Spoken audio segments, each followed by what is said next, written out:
Hi friends, నా పేరు నాగేశ్వరరావు. మీరు చూస్తున్నారు తెలుగు కాంపిటేటివ్ ఎగ్జామ్స్. చూడండి ఫ్రెండ్స్, మనకి రైల్వే నుంచి మినిస్టీరియల్ పోస్టుల భర్తీకి ఒక నోటిఫికేషన్ రావడం జరిగింది. మొత్తం ఖాళీలు వచ్చేసరికి 1665గా మనం చెప్పుకోవచ్చు. వీటన్నిటి గురించి కూడా ఇప్పుడు ఈ వీడియోలో మనం చూద్దాము.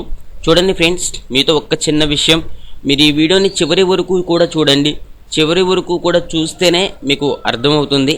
అయితే మనం వీడియోలోకి వెళితే, రైల్వే రిక్రూట్మెంట్ బోర్డ్ దేశంలో ఉన్నటువంటి వివిధ రైల్వే జోన్ల పరిధిలో ఖాళీగా ఉన్నటువంటి మినిస్టీరియల్ ఇతర పోస్టుల భర్తీకి ఈ నోటిఫికేషన్ అనేది విడుదల చేసింది.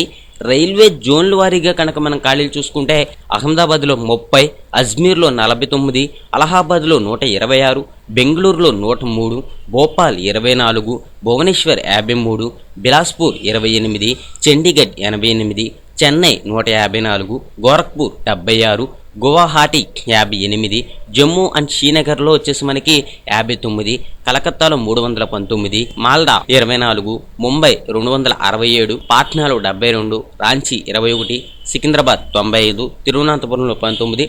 టోటల్గా మనకి ఏంటంటే 1665గా మనం చెప్పుకోవచ్చు. దీంట్లో చూడండి, పోస్టుల విషయానికి వస్తే మనకి చాలా రకాలైనటువంటి పోస్టులు అనేవి ఇవ్వడం జరిగింది.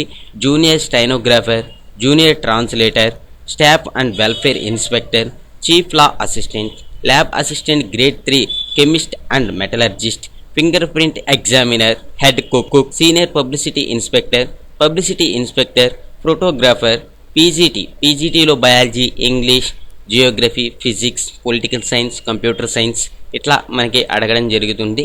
టీజీటీకి సంబంధించి computer science, home science, Hindi, social science అని మనం చెప్పుకోవచ్చు. ఫిజికల్ ట్రైనింగ్ ఇన్స్పెక్టర్, అసిస్టెంట్, ఈ పోస్టులకు సంబంధించి క్వాలిఫికేషన్ విషయానికి వస్తే, ఇక్కడ చూడండి మనకి ఒక్కొక్క పోస్ట్కి ఒక్కొక్క రకంగా క్వాలిఫికేషన్ అనేది ఇవ్వడం జరిగింది. ఇవన్నీ కూడా మనం ఈ వీడియోలో చెప్పుకోవాలంటే చాలా వరకు కూడా మనకి లాంగ్ అవుతుంది. కాబట్టి ఏంటంటే నేను ఓవరాల్గా చెప్తున్నాను. మనకి ఏంటంటే ఇంటర్మీడియట్, డిప్లొమా, డిగ్రీ ఇట్లా క్వాలిఫికేషన్స్ అనేవి అడగడం జరిగింది. కొన్ని పోస్టులకి అయితే బీఈడి, ట్రాన్స్లేట్ చేయగలగడం, ఇవన్నీ కూడా అర్హతలుగా ఉన్నాయి. కాబట్టి మీరు ఏ పోస్ట్కి అయితే అప్లై చేయాలనుకుంటున్నారో ఆ పోస్ట్ అర్హతని మీరు నోటిఫికేషన్లో చూసుకోవచ్చు. వయసు విషయానికి వస్తే మనకి 18 నుంచి 30 సంవత్సరాల వరకు కూడా వయసు అనేది ఇవ్వడం జరిగింది. ఇట్లా ప్రతి పోస్ట్కి కూడా కొన్ని పోస్టులకి అయితే 18 నుంచి 33 సంవత్సరాలు, కొన్ని పోస్టులకి 18 నుంచి 40 సంవత్సరాలు ఇట్లా మనకి ఏజ్ అనేది ఇవ్వడం జరిగింది. హైయెస్ట్గా మనకి ఏంటంటే 45 సంవత్సరాల వరకు కూడా ఏజ్ అనేది ఇవ్వడం జరిగింది. మీలో ఎవరైనా సరే అప్లై చేసుకోవాలి అని అనుకుంటే ఆన్లైన్లో అప్లై చేసుకోవాలి. అయితే చూడండి, మనకి ఎంపిక విధానం ఎలా ఉంటుందంటే, ఆన్లైన్ రాత పరీక్ష, stenography test, performance test, teaching skill test, document verification, medical examination ద్వారా ఎంపిక చేస్తారు. అయితే ఆన్లైన్ రిజిస్ట్రేషన్ చివరి తేదీ వచ్చేసరికి 07/04/2019. మీరు ఆన్లైన్ ద్వారా 13/04/2019 ద్వారా ఫీజు చెల్లించడానికి చివరి తేదీ ఆన్లైన్లో అయితే. అదే ఎస్బీఐ చలానా ద్వారా కానీ, పోస్ట్ ఆఫీస్ చలానా ద్వారా కానీ అయితే 11/04/2019గా మనం చెప్పుకోవచ్చు. ఓకే, మనకి ఆన్లైన్ రాత పరీక్ష వచ్చేసి జూన్, జూలై మధ్యకాలంలో ఉంటుంది అని మనం చెప్పుకోవచ్చు. ఇది ఫ్రెండ్స్ ఈ పోస్టులకి సంబంధించి. మన నెక్స్ట్ వీడియోలో ఏంటంటే అగ్రికల్చర్ యూనివర్సిటీకి సంబంధించి జాబ్స్ అనేవి పడ్డాయి. దాని గురించి మనం వీడియో అనేది చేసుకుందాము. ఆ వీడియో మీరు మిస్ కాకుండా ఉండాలి అని అనుకుంటే ఈ వీడియో కింద కనిపిస్తున్నటువంటి సబ్స్క్రైబ్ బటన్ మీద క్లిక్ చేసి సబ్స్క్రైబ్ చేసుకోండి. ఓకే, మరో విషయం, మీలో ఎవరైనా సరే ఆంధ్రప్రదేశ్లో పంచాయతీ సెక్రటరీ ఉద్యోగాలకు కనుక మీరు అప్లై చేస్తుంటే మీ గురించి 30 hours వీడియో మెటీరియల్ అనేది తయారు చేయబడింది. ఇదేంటంటే మీరు పంచాయతీ సెక్రటరీ ప్రాథమిక పరీక్షలో సెలెక్ట్ అవ్వడానికి మీకు ఏంటంటే చాలా వరకు కూడా ఉపయోగకరంగా ఉంటుంది. మీరు పార్ట్ బి అనేది కవర్ చేయొచ్చు ఈ యొక్క మెటీరియల్ ద్వారా.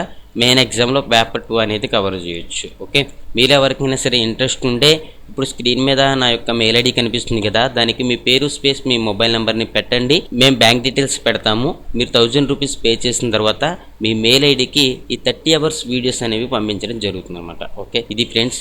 అయితే మరో విషయం ఏంటంటే, మీరు తెలుగు కాంపిటేటివ్ ఎగ్జామ్స్ అనే ఛానల్లో సబ్స్క్రైబ్ చేసుకోవడం ద్వారా ప్రతిరోజు జాబ్ ఇన్ఫర్మేషన్ని తెలుసుకోవచ్చు. అంతేకాకుండా మీరు కాంపిటేటివ్ ఎగ్జామ్స్ కూడా ప్రిపేర్ అవ్వచ్చు. చూడండి ఫ్రెండ్స్, తప్పనిసరిగా ఈ వీడియోని మీ ఫ్రెండ్స్ అందరికీ కూడా షేర్ చేయండి. మీరు షేర్ చేయడం ద్వారా ఇటువంటి వీడియోస్ మరెన్నో చేసుకోవచ్చు. Thank you for watching. Have a nice day.